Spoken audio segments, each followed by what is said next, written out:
Hi, everybody. Welcome to Sober Banter. I am Colin. And I am Rachel. And today we have someone from Canada. Yeah, this will be our first international podcast. Yes. This is Krys. And I have loved your short videos. As my husband said, his favorite thing is that you roll in. Coming in hot. So with the videos, I originally started them because I was kind of a lonely, sober person. I had started doing them on TikTok just to kind of do like more of a diary kind of thing.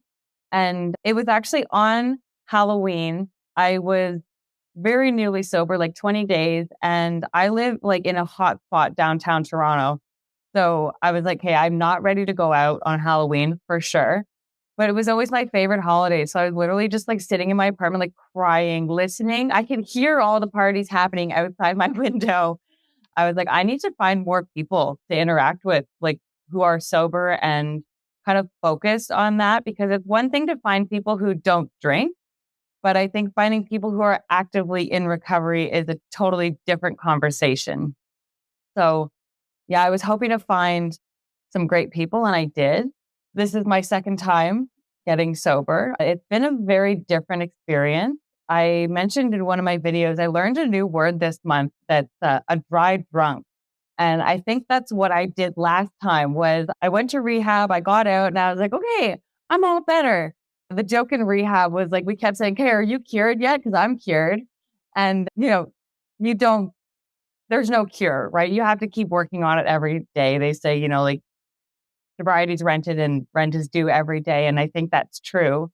And even with like all that sober time under my belt, I feel like because I'm working on it in a different way, I'm learning something new constantly, which is great. And that's like part of what I like to do with the videos, kind of relate what I'm talking about to what's going on in my life. Definitely remember when I learned dry drunk, because I know before we got sober, like really sober, and anytime we take a break, you definitely felt like you were that dry drunk because fixated either on your drink on when you could drink next. Like if it was for a sober October or dry January, it was like, if I can just make it to February 1st and then everything will be good. And that will prove I'm not an alcoholic or something like that. And I think one of the big issues was I would still hang out with my drinking buddies, but I just wouldn't drink. So I would just be miserable around all these other people who were drinking and having what I thought was having fun. And I would be the miserable one. And because I wasn't in a community of people who were not drinking, or I didn't have, kind of this guidebook to follow, like the 12 steps, or even if you're not in AA, just to be around a community of people that would help you. So yeah, dry drunk is something I definitely relate to. Yeah. And so your sobriety date is October 10th. So you're talking about Halloween. So you're about 20 days sober, right? Yeah. And so what happened this time that was different from the time before? So the first time I got sober, it was definitely, I won't call it like legally mandated, but it was because I got a DUI. And that was kind of my wake up call. Part of, how I was pleading with the judge to go easy on me was, listen, I'm going to go to rehab. I'm going to do all these things. And I feel like a lot of my like intention behind getting sober was embarrassment, guilt, and shame because my DUI unfortunately became kind of like very public in my workspace. I got it in a work vehicle. So, the vehicle's impounded. I have to tell my bosses, all this, like it was so embarrassing. And then it helped even for my work to be like, well, I'm going to rehab. So when I get out, you guys can hire me back and everything's going to be all better. So yeah, I think a lot of it was like, it was for appearances. I didn't want to get sober. I know like the first 2 weeks of being in rehab, I was like, I don't need to be here. I just have to get through my 45 days or whatever. Whereas this time it was a very personal thing. Like it was a choice that I made for myself because I had been going through like, I've struggled with depression for what I'm now realizing was probably the last 20 years or so. It went on for so long, it was like normalized to me. I didn't even realize that I was depressed, but it got really bad towards the end of this stint. And I was just drinking away the sadness, or so I thought, after there was an incident where I had a very bad habit of getting blackout drunk and hurting myself. And there was one day when I woke up and I was like, I can't do this anymore. Something needs to change. So I went to therapy and, quit drinking, got on antidepressants. So it was kind of this like whole overhaul of my mental facilities. And I don't know if I even intended for the quitting drinking to be like the star of the show, but somehow it did become that way because I realized that chemically, like after doing some reading like that, it's really, really damaging. And yeah, it's been a huge thing. Like the antidepressants, yes, obviously they're helping, but I had noticed it within like 2 weeks that I wasn't waking up with like crazy anxiety and depression. I was waking up kind of just neutral. Yeah. Well, and I mean, alcohol is a depressant. And although, like, I know in my drinking days, like, I would have argued that it fueled me and not even depressant, but I also deal with those. I mean, Colin's seen me throw myself down the stairs, like, and we don't have to talk about that. But I mean, yeah, when we talk about hurting ourselves, I mean, I did some crazy ass threats. I don't know how you stayed with me through them, but you'd be like, yeah, well, you won't remember this in the morning. And I'd wake up and I don't remember making any kind of things or say, Yeah. I don't know. It was really when I was blackout when it would happen. But yeah, the carrying, I think that's where the fourth step really helped me, like really, because there was that shame, guilt, depression. And I mean, Bill W. talked about, he dealt with depression a lot. So that's very common, I think, within people with addicts, alcoholism, whatnot. Especially, Krys, you said you were more of a blackout drinker. Was these where you could kind of hang on throughout your work week, like Monday through Friday, then Friday, Saturday, Sunday, you just kind of went all out, that type of blackout drinker? Or was it just kind of as soon as you got done with work, you black out until, your alarm comes and then you got to go to work and put on this, clean, sober face? I mostly I would drink when I got home from work, but I would also not drink to the extent that I would on the weekend. Okay. Say I never blacked out during the week, but it was definitely more of a Friday, Saturday kind of thing. Yeah. Yeah. It's always kind of like, what kind of drinker was I? Because I feel like most of us have done it for so long that you're like, well, over the years, I was every kind of drinker there is.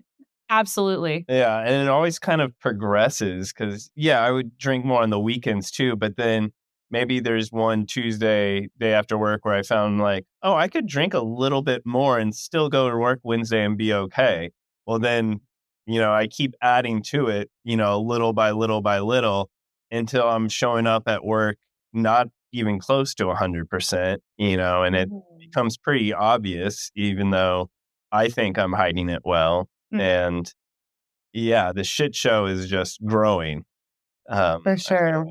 Well, when I got pregnant and I was able to stay sober, I thought that was kind of like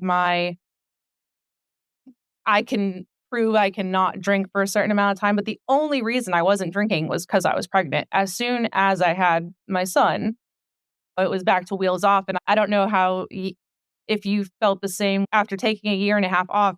It's like the vengeance, you come back twice as hard. Right after I gave birth, I continued drinking at the level from when I stopped, but you couldn't tell me that. And it's like it hit home a lot faster. I don't know if that was your experience or not.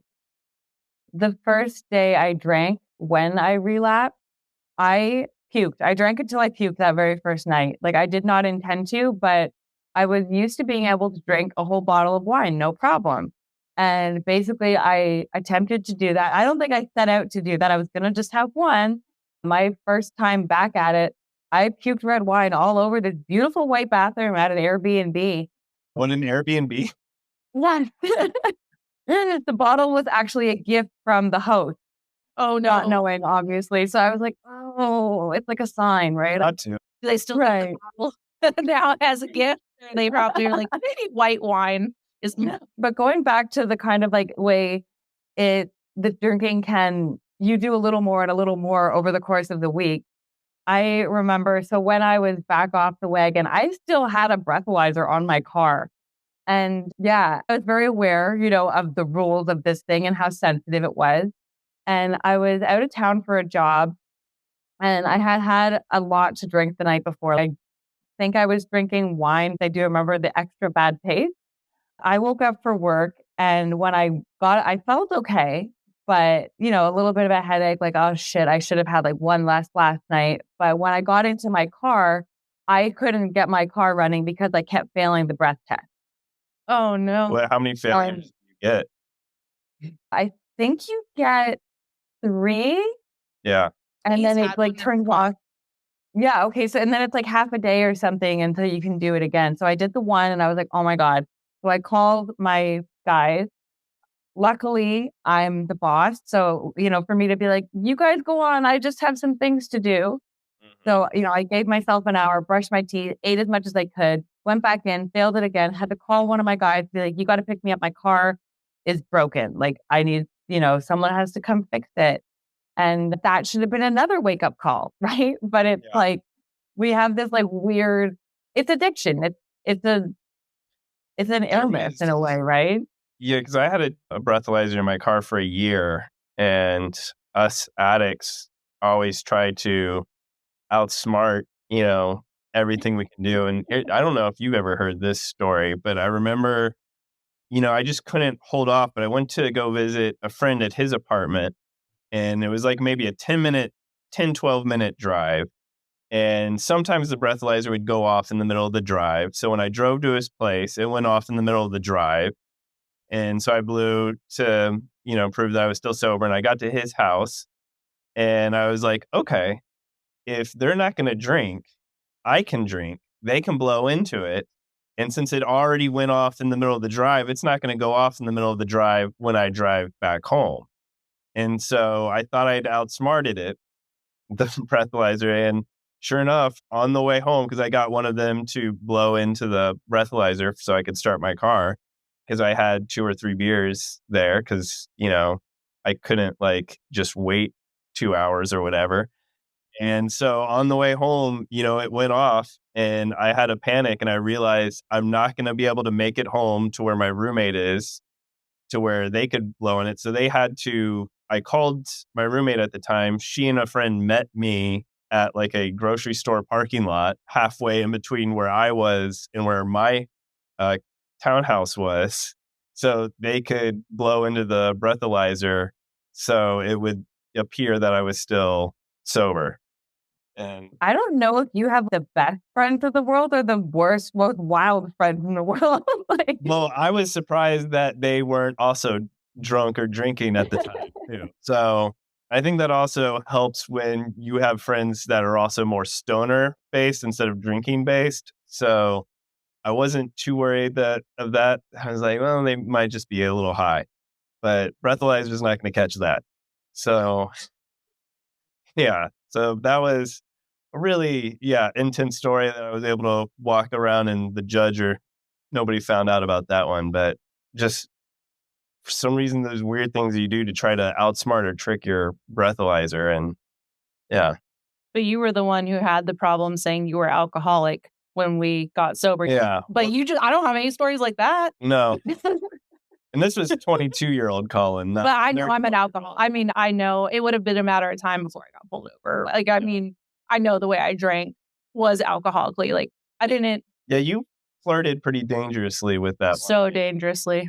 So dangerously. Yeah.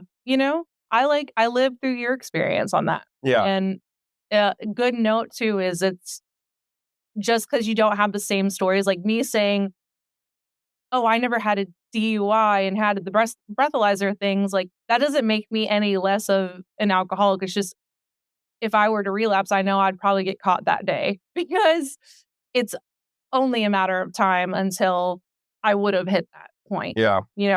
And I guess I would recommend looking for the similarities and not the differences, because I would have drank that way too. I would have tried to manipulate a breathalyzer. Yeah. I remember you used to have stand-up jokes about, like, trying to get a date, and you're like, "Hold on, I gotta start my car really quickly." It's blowing into the breathalyzer. Yeah. I used to do stand up and I had a bit of picking up a first date in my car with a breathalyzer in it. It was Weird how you just let it become normal too. Like in my work, I end up driving people around a lot. So eventually, like all my employees are like, "Oh, she's got to blow the thing. Give it a second," and they'd be laughing because you got to hum. It's not a pretty thing to have to do in front of somebody. Yeah, there is I forgot, there's kind of a, you blow, but it's a different, it's not just like a, kind of, Oh my god, hearing you do that. yeah, it is kind of, when you said home, that brought it to me. And it was almost weird when it got taken out of my car of not having it anymore. But we can put it back. If it could run on just breathalyzer and not gas, that'd be awesome because that'd be right every day now.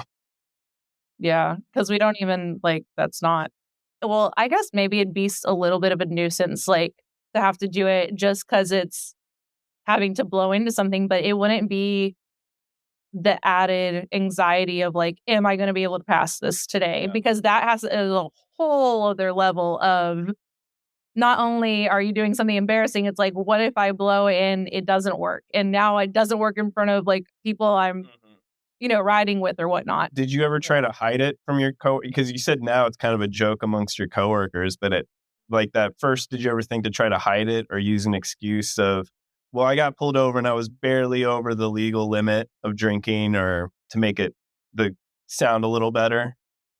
So there were certain people who I wouldn't want to get in my car. It was Oh, like finding all these little tiny reasons why we shouldn't take my car. Like AC's broken or my window doesn't close and it's winter. Maybe we should take your car. And I mean, that's just the shame too. And I'm sure Exactly. like you're beating yourself up in your head because if you're not able to drive somewhere, like I can imagine that that would be yeah. difficult and it'd be like, oh my God. And then if I were drinking at the time, I would go drink harder because I was embarrassed. And the only way to deal with that shame is to go back. When you don't want anyone to see you drinking when they know you have a breathalyzer in your car too. Yeah. Oh, so now you Yeah. have an even another level of like you're trying to hide it. It's the manipulation of so many factors. Like when I got sober, I was like, I don't have to do all that anymore. And like that was just a relief of like I could just be honest with You're no myself. longer multitasking all these crazy scenarios and juggling all these things. You can just focus on one thing and it's the easier thing. Mhm. It's like having a lot of tabs open, and I just That's like a the good one. well, I mean, I like that it's being able to be honest. I don't have to think of the lie I told. I don't have to like make excuses for all of these different things or have to try and like figure out how I'm going to get home or get there or like my first like sober party, my sponsor was like, you can leave, right? And I was like, "Oh my God, that's crazy because like I'm sober, I can literally get in I'm not used to that. I'm used to not being able to drive home, like so I have to figure it all out." Yeah. And so it's crazy. How are you going through like a 12-step program? Or I think I saw, are you going smart recovery? I do Or smart recovery. what do you like about it? Well, for me, I guess the thing that scared me off from AA was the spirituality of it. It's Mhm. just never really been my thing.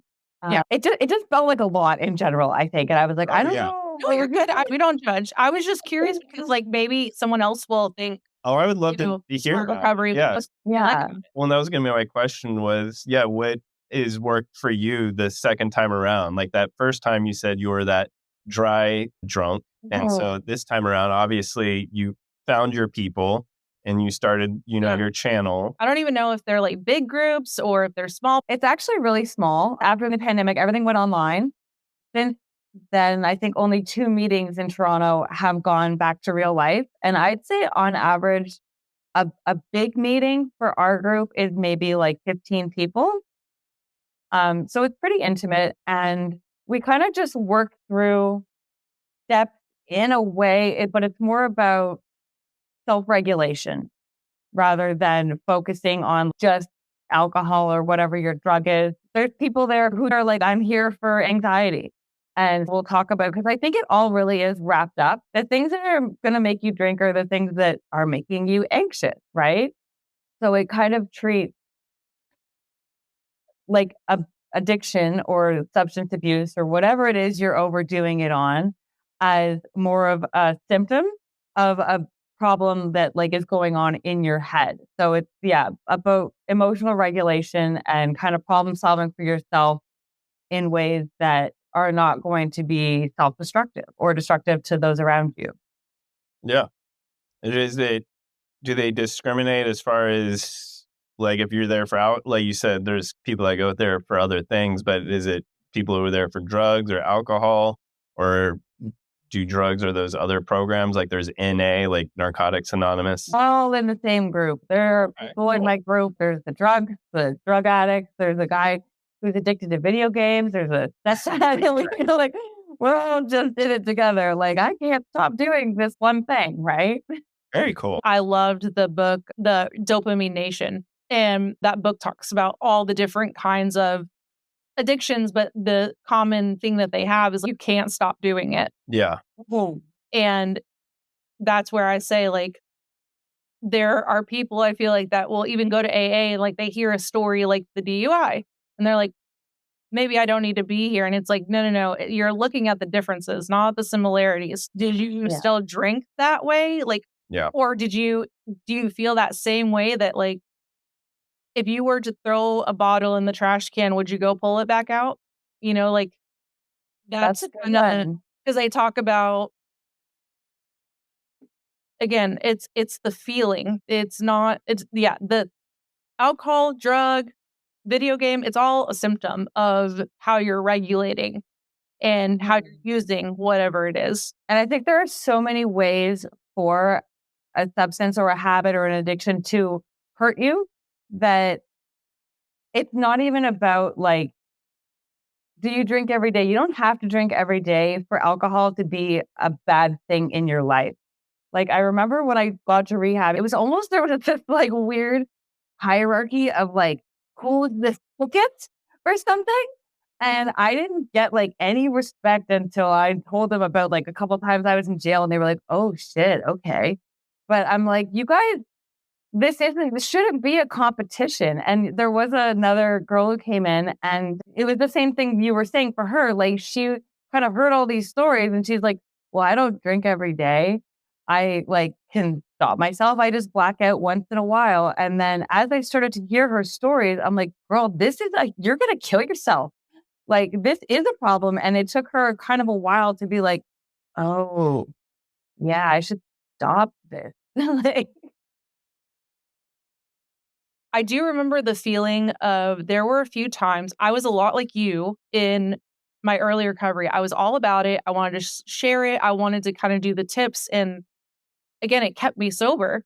But I would get responses of like, you can't do this at only so-and-so amount of days. Or I think I had emailed about like the Dallas sober because they were looking for, someone to like run it. And I was so excited to put in my application. And I think my heart broke when I got like the reply. Yeah, you need more time. Like I hate that word only. I don't use that word for that reason. And I'm like, you know what? There are people with 15 days sober that have so much more to share than someone who has 15 years because you're in that raw, honest part and you can look back a lot easier than someone who's 15 years sober. Well, I mean, I guess I can't say that. It's not a competition. It's about the similarities. Mm-hmm. And that's something I think when talking to people, especially who have gone back out and like, I call that reestablishing your step one. You are now at a place where you know you're powerless over how alcohol goes in your body and whatnot. And yeah, like what you're saying about the word only, a girl came in to our meeting a couple weeks ago and she was like, I'm only 9 days sober. And I'm getting emotional. I like wanted to cry because I was like, girl, do you know how many times I couldn't get 9 days sober?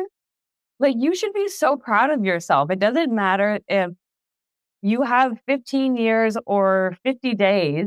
it's not easy. And I think that the earlier days are the hardest. I've not ever been more than a year and a half, but those early days are the days you need to be the most proud of yourself and stop like saying only. It's such a damaging word because it's a huge accomplishment and that diminishes it. And the more you diminish yourself, the closer you're getting to being back into a headspace where you're like, well, it was only 50 days anyway. What's the harm in like giving up?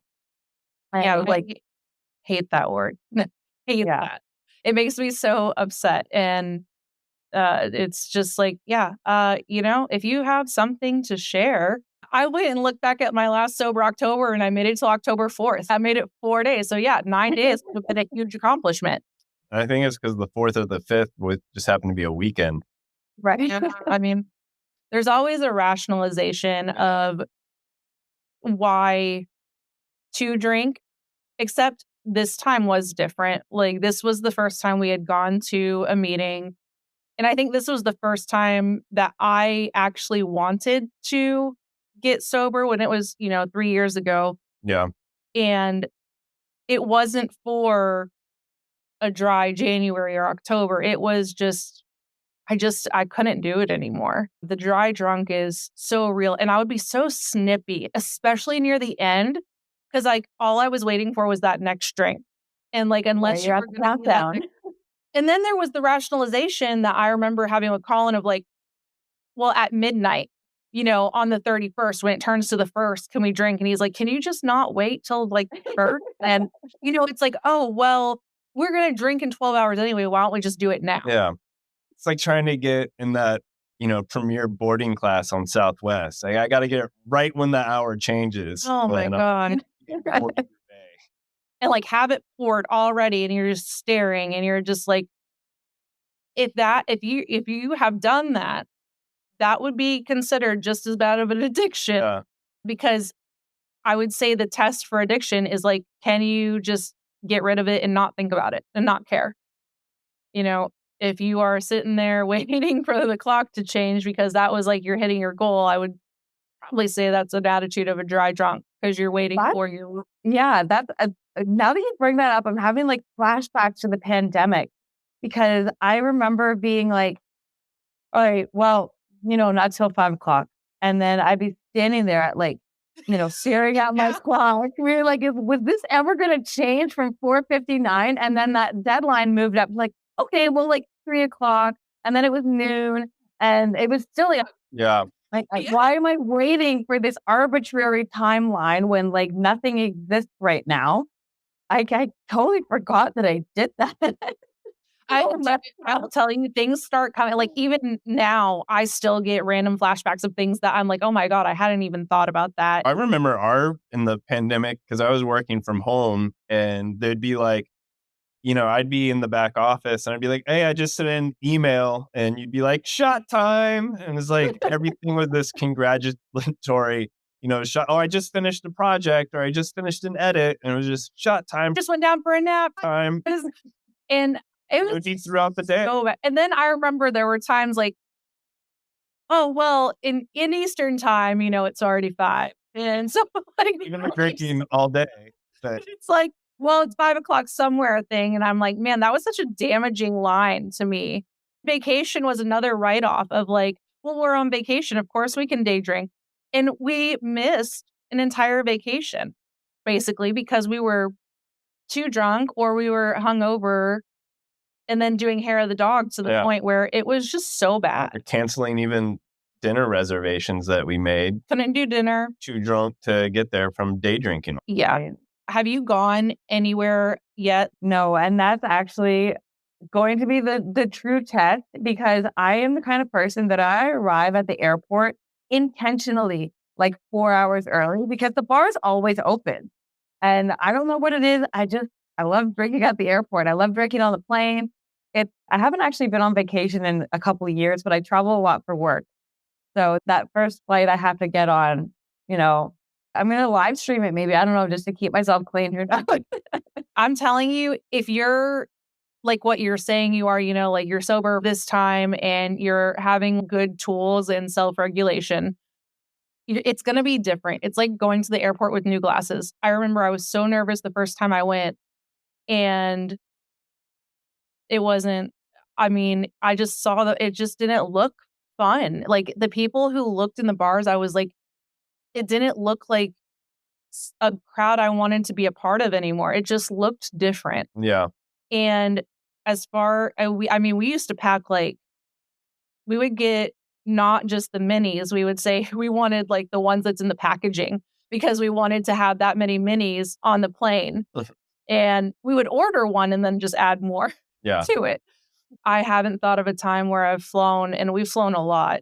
It was just different. It really was. And I thought I was going to be triggered because I too I used to love drinking at the airport. Oh my God. We would get so fucked up. Save a lot of money though, not at the airport. I would just say, some of you can live stream if that makes you feel better, but like texting someone too, like just having a little bit of accountability. If you do, and actually one of the things I noticed, which I'd never noticed before I got sober, is like most places have like a meditation room or a space. And I'm like, never noticed that before, but I was usually drunk and I'm not looking for it. Or having your new kind of go-to drink. I know in the beginning for me, it was the Topo Chico and lime, just because I wanted that carbonation of something and a little bit of flavor. But even I only just recently, and again, this was year 3, that someone ordered a drink next to me and it just didn't even smell good. I was just like, I don't want to be sitting next to, she was at a mimosa and it doesn't look, it's not something I crave anymore. It's just not part of my life. Like I look at other people and I'm like, I want something like they have. I don't want to go back. It doesn't sound fun. Well, and it's risky too, right? Like at the airport, more than once, I have not been allowed on the plane because I'm too drunk. I remember one time I almost made it. I was so close. We were going from that little strip onto the plane and I tripped. And I want to say it was partly the shoes I was wearing and the fact that I was on an angle, but I went down so hard. And all of a sudden they're like smelling my breath. They're like, you're going to have to wait for the next flight. And yeah, I missed a flight once because I was so drunk. I was in the wrong terminal. Didn't even know. Got so pissed at the people. And they were like, you're in the wrong terminal. Wrong terminal. And I think that's like the thing that they teach you too is I remember being in the airport and I'm like, nobody would know. You have that first time where you're looking around and it's like no one would know if I went and drank, but it's the I would know. And we talk about that, like the guilt, the shame, all of that feeling is in that first drink. And it's, again, those types of things, like I didn't have any problems at the airport. And I was so scared because I almost didn't get allowed on the plane. But thankfully we were wearing masks at the time. Yeah. But I have pictures that are I cringe, like so cringe. And yeah, there's something different when like surrendering to you want it for yourself. So if you're comparing it to like last time you were sober for the year and a half and going to the airport and like being jealous, it's a very different feeling when you surrender yourself.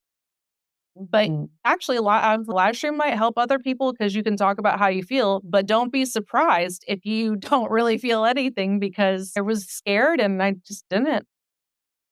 Yeah, I was thinking the other day, like I had posted a couple weeks ago that it felt like I was running out of things to do sober for the first time. I feel like since I posted that, I've been noticing all these things. I'm like, they're small things, but things are still coming up, right? I hosted a party at my house for the first time and I wasn't drinking at my own party. Like little things. The night went fine. I hadn't overthought it, but I'm like, no, there's going to be things forever. I remember so clearly my first time playing pool without a beer in my hand was at rehab. And the first time I went to a bonfire and didn't have beer was just after I got out of rehab. And those were two that like I think I'll remember for a long time because it was so empowering to be like, oh, this is still fun. Yeah. Well, I was going to say too, like Valentine's Day is coming up. And I know one of the things that people love hearing is dating and sobriety. And that's like a huge topic, which, I don't got much on because we stayed together. Yeah. And that was our accomplishment. We can talk about being married and being sober, but not as far as really dating. Done any, because you said you hosted kind of your first sober party, and I know this is different for a few people as far as, going out. Have you gone out with either old friends of yours or even coworkers? Because I know for me, where I work, we'll go out and have like a work happy hour every quarter or so. And nobody that I work with knows. I haven't just told them that I'm sober for 3 years. I just thought he got really smart. Yeah, all of a sudden my productivity just shot up through the roof. But I'll order, either a Topo Chico or a non-alcoholic beer and just kind of blend in, because I just don't feel like having to explain my whole backstory and sobriety story. I don't really want to stand out, and I don't want my coworkers to look at me any differently, because I still joke with them, about hangovers and stuff like that, or old stories. And just because I think that's fun and funny to share, but I haven't been outright like, oh, I'm sober now. I guess you should ask, was it a sober party? Like, was it people that were in sobriety attending the party? So that actually became a bit of a topic. I had been spending extra time with somebody from my sober group, and I invited him to the party, and I was like, well, like, we've gone out a few times. Do you want to meet my friend? Like, I'm having this party. And when I sent out like the official invitation on WhatsApp or whatever, I said, as everybody knows, I'm sober, but feel free to, and that I think the way I worded it was what upset him. But I said, but feel free to bring alcohol and drink your little butts off, because like I want people to have fun. It's a party, right? And he messaged me a couple days later saying, I think you need to rethink having alcohol at your party. You need to talk to the group. You need to talk to your therapist. I don't think it's a good idea. And I was just kind of like, why do I need a jury to decide on whether I can allow people to have alcohol in my house? It became a heated conversation between the two of us, because he was like, you're so newly sober. I don't think you can handle it. And I was like, maybe you couldn't, but social drinking is not my trigger. Like, I'm actually okay with being around people who are drinking. It's more being alone is my most dangerous time, alone and sad, right? Like hungry, angry, lonely, tired, whatever the whole, that's my most dangerous time. I like being around people when they get to start loosening up. And I'm pretty lucky in a way that not a lot of my friends are big drinkers. I was the anomaly. I was the asshole who was always too loud and too drunk and everybody else's problem by the end of the night. So I have been out to like a few dinners and little parties and gone out to bars and stuff.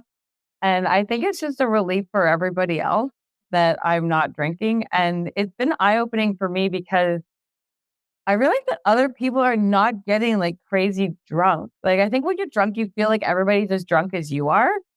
But, at my party on Saturday, like 25 people were here. And when I was cleaning up, there was 10 empties total. Like, I was like calling people like, did you bring your empties home? Like, why is there no like alcohol here? I was so surprised.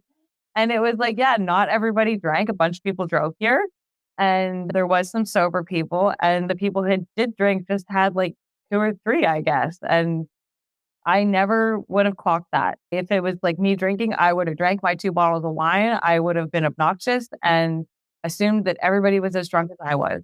Yeah, because I wanted to add, because I know everybody's different as far as when they looked at that. We had a sober Super Bowl, and we made sure that everyone was just sober. And yeah, I was the opposite. I was like, don't bring alcohol around.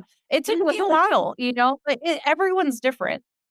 But, you said you stood your ground. I don't think you need. Colin didn't care though. Yeah, and I don't think you should feel ashamed or, like you said, ask a committee, like, is this a good idea? I mean, you can get other people's opinions, but if you are comfortable, like you said, you've already been to dinner parties or bars and you figured out what's your trigger, and you still want to go out and enjoy, seeing your family or seeing your friends, because that's kind of who you are. Because I've gone to a few bars or restaurants to hang with people. And like you said, I realized, oh, I was the one that was instigating all this drinking because I've said it before on the podcast. When I sobered up, I realized how lame some of my friends were because I was like, I don't that much. I was like, geez, or they're taking tiny shots or, just drink 2 beers. I'm like, that's all you're doing? All right.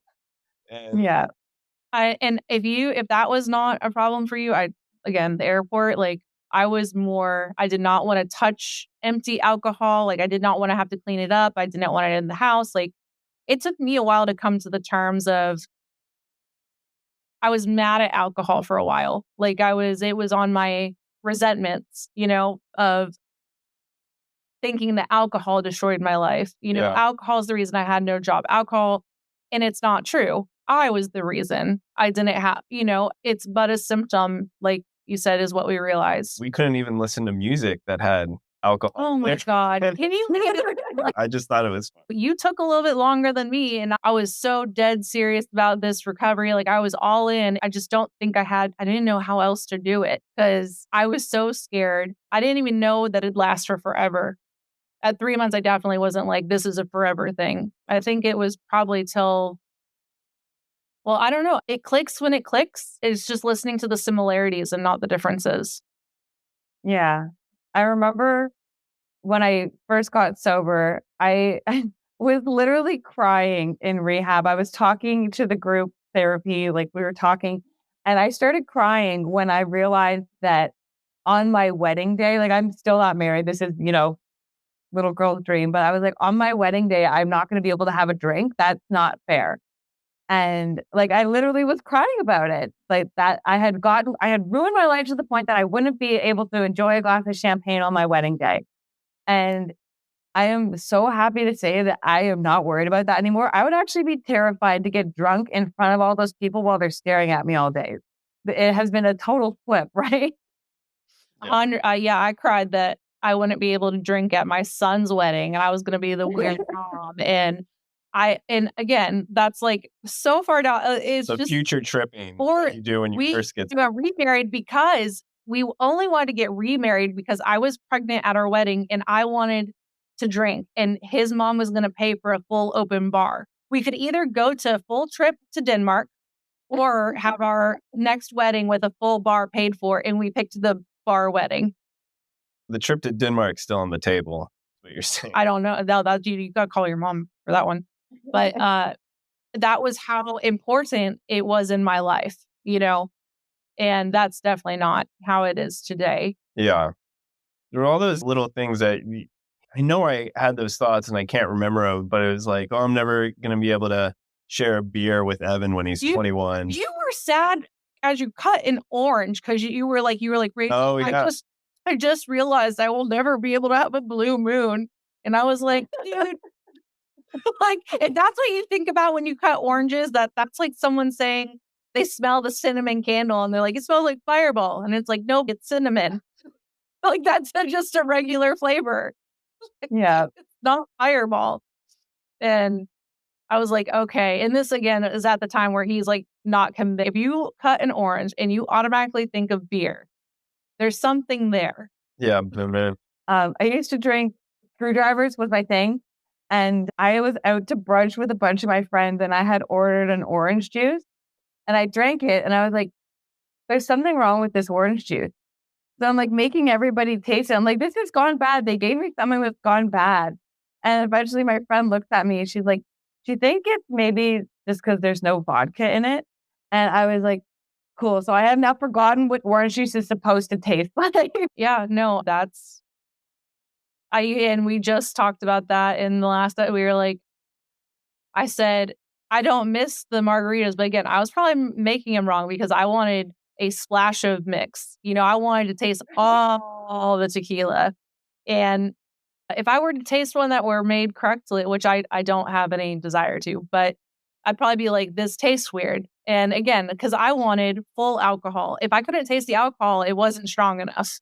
Most people don't want to taste the alcohol. Yeah. Which I didn't realize for a long time. I was always like double, triple, whatever I need to like actually feel like I'm having a drink.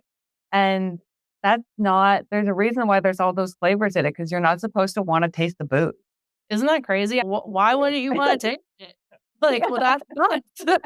And then I would try and get the strongest beer. If I did have to drink a beer, I'm like, I want the 13% one that's like a super thick, like, and I don't even enjoy it. I was just drinking it. I'm like, well, if it's the highest potency and this is a beer, if they didn't have wine, because I would usually default to wine. Yeah, I mean, it's just silly. I think back and I'm like, the insanity I put myself through. And there's a lot of relief in that today. Yeah. So it's amazing and it feels so much better. So I hope that on your 100th day, you're kind of reminiscing that it's a total change. I mean, No. thinking about probably your first day to today, I just remember celebrating the 100 day. I got a coin for our 1,000 days. Oh, yeah.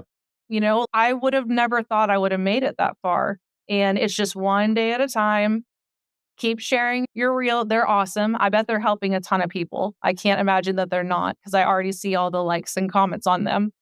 And it's just really cool.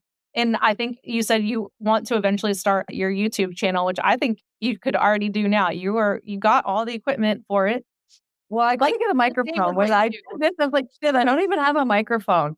So I actually was looking for one last night. I want to feel confident that it won't be just my mom watching. So I'm like, in my head, I'm like, I'm going to wait till I have 2,000 followers and then I'll start the YouTube channel. I mean, even if Nothing wrong with the moms watching. There's nothing wrong with the moms watching. Mother-in-law will be watching this soon. But I mean, you got to start. You think of everyone who said, Jeff Bezos started in his garage. And did he think he was going to sell that many books? No. But, Did Amazon. buy all the books? She probably bought some. And I've learned that with the even podcasts, and I try to remember my why, and that would be my advice to anyone else who's about to start a podcast or a YouTube channel. It's like, our why is because we want to share that we do recover, that we can get sober. If one person watches it and like it helps them get sober, like that was our only goal. Well, I don't know. I mean, it would be nice if we at least got equal, because we've now put all of our money into the podcast and it's like, okay, well, where's the return? And not at least just enough to cover the cost of like what it costs to run, a YouTube or podcast, because all these services are not free, unfortunately. But I mean, you can do it with minimal equipment and just remembering your why. I think your videos look great.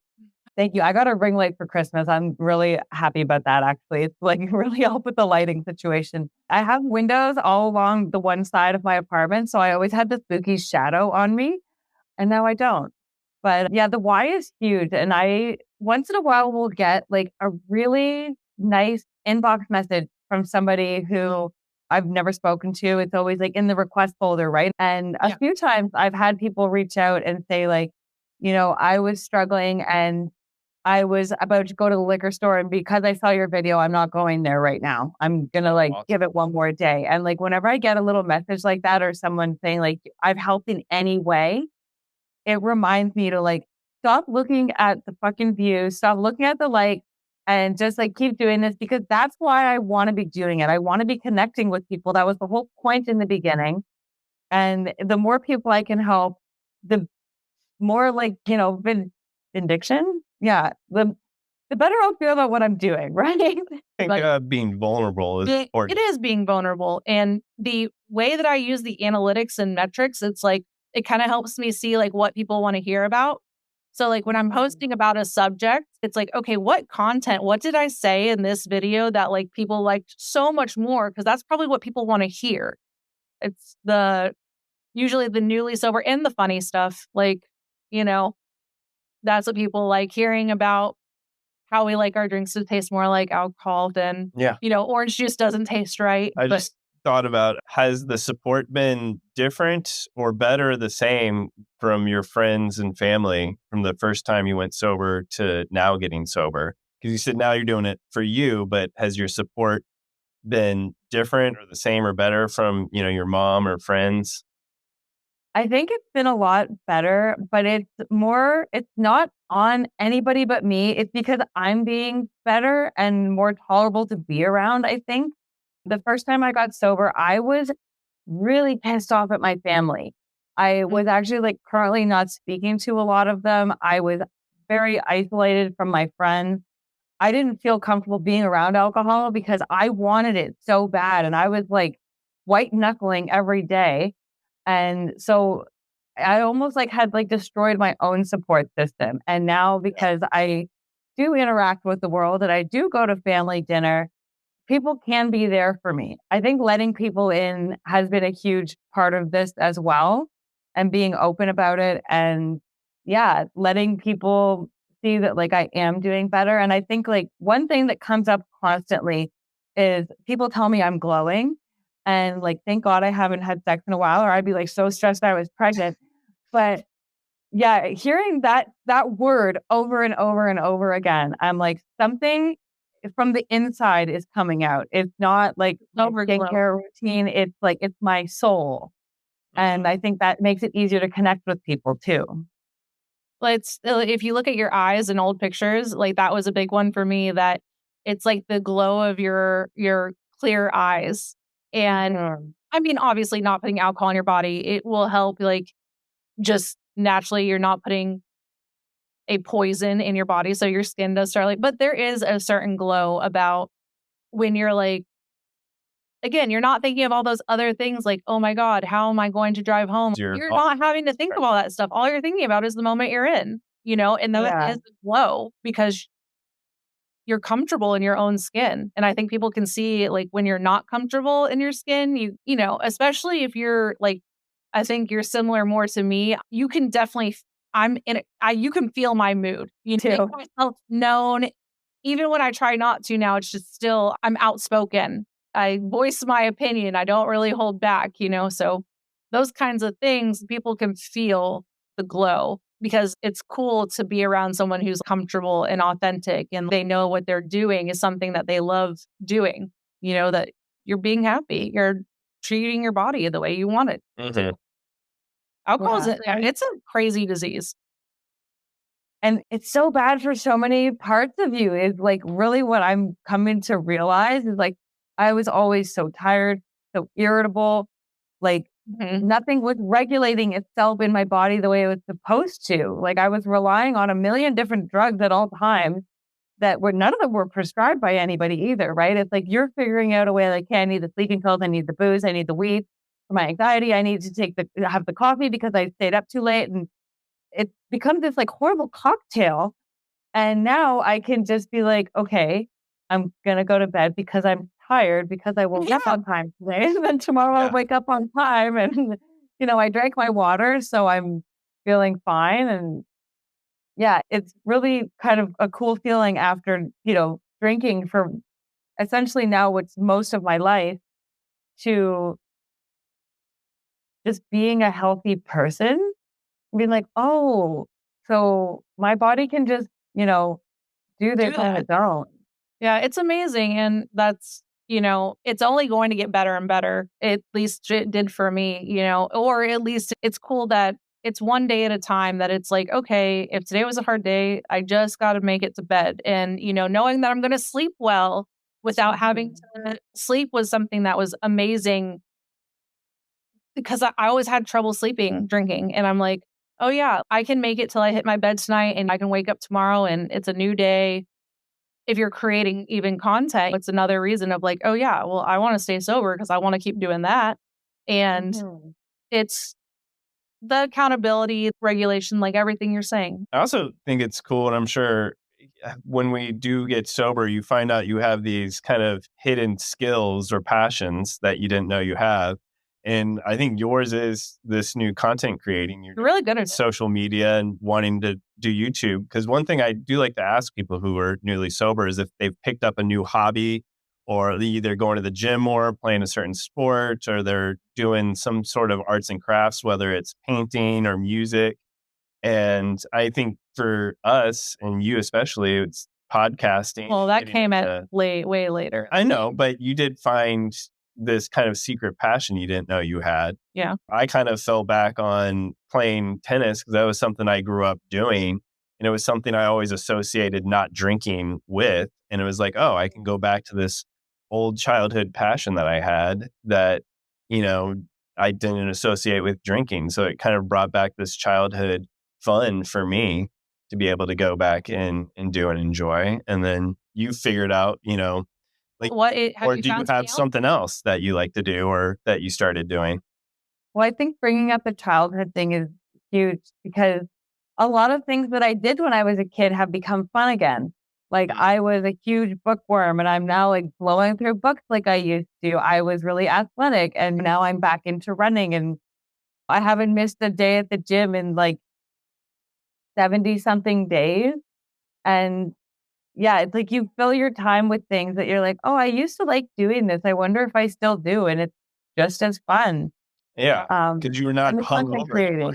Yeah, yeah. Yeah, That was yeah, one of the things for me was I didn't want to sign up for a class or anything because, well, like, what if I want to drink that day? mhm, Right? Yeah.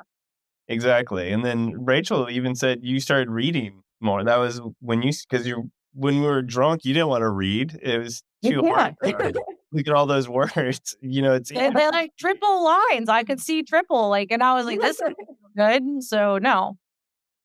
Well, even going drunk on social media was a problem. I would delete apps sometimes if I knew it was gonna be a wild night because I'm like, I don't want to post Yeah, on. yeah, or delete so friends. smart. I deleted a lot of friends and I had to apologize the next day and it was very awkward. And yes, thank you. You always bring that up. Yes, I would delete and re-add friends because I got angry when I was drunk and then I'd have to once we became married and we shared family and I'd get mad at his family and I'd delete them, then it became weird. Because then Right. Christmas is around and they're like, "Oh, so you unfriended me?" And I was like, "I don't know. I was real drunk and I'll re-add you." And it's like, this is not normal conversations that people have. And then I would just drink more because I'm like, this is uncomfortable. And I don't ever have to unfriend anyone. I have not unfriended one person since I got sober. What a brag. I can relate though. I totally did the same thing. And then there's such an awkward feeling when you have to send that friend request. And then they're like, oh, what happened? Oh, Like, I got super worked up all by myself. And I guess I was really mad. Just the thumb slipped on the Yeah. I am grateful to say have not done that in sobriety. So, we're on a good roll right now. So, yeah, Right. we're good. I don't have to apologize for things like that anymore because even if I get angry, I never will go to the point, or at least I should say, I don't feel the need to like anything. There's nothing so drastic. you know, it was the alcohol in induced, like, and I also like drama a lot more. And like today, I do not care for drama. It's not my thing. Like we used to chant juice, juice, juice, juice, juice. When we heard like something like yeah. Someone's got drama. a story. And I'm not, that doesn't feel good today. I don't want to like enjoy someone else's trauma. Like I want to go Or find out things how that can are we help them. person, right? Yeah. Like I remember when I was doing my master's degree, we were in a travel program and I was the youngest by like a lot. Like 11 years was the difference between me and the next oldest person. And the oldest person and me was like a 50-year gap. So I was Mhm. this like little party girl and they would basically like be waiting for me at breakfast to be like, what did you get up to last night? And I'd have like all these stories like, oh, I went here and I went here and then this happened and I lost my phone. And it was like this like source of entertainment for everyone. And Yeah. looking back, I am like so incredibly embarrassed about that. Like, why were they all encouraging me?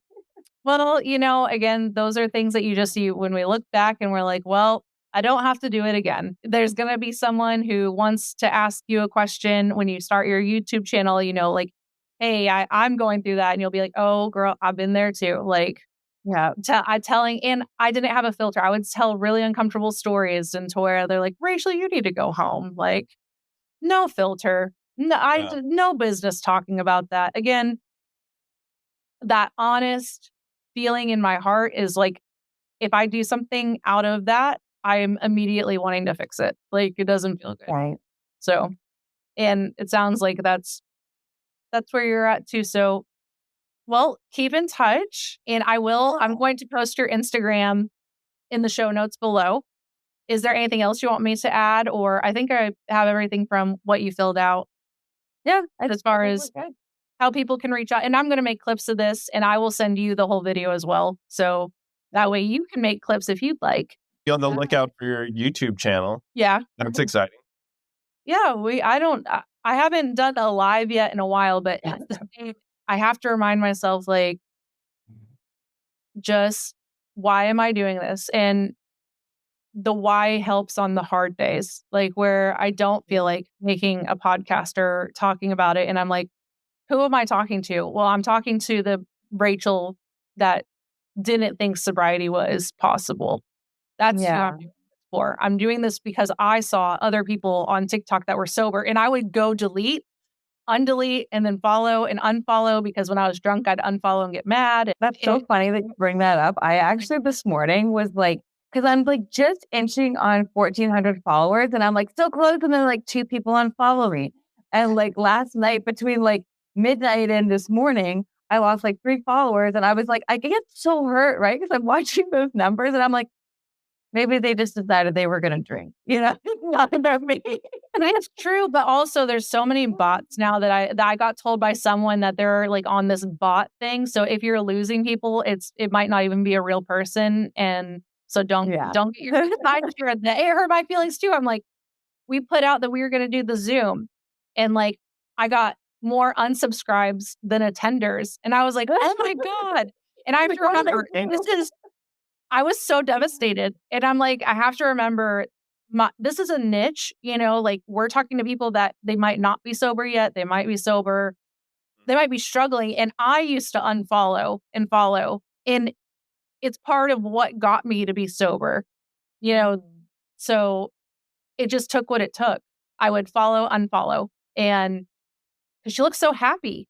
And I would be, there'd be stints. And I'm very thankful for just if we can help carry a message or something hits or something relates, because you really never know when it will. So, all right. Well, thank you for coming on. Thank you, Krys. Thank you for your time. Thank you for listening to Sober Banter. Krys, I don't want to be like, we're so blessed, but I do feel very grateful that and journey. Blessed and journey are my 2 trigger words. So they say in sobriety. Yes. Okay. Thank you. Bye-bye.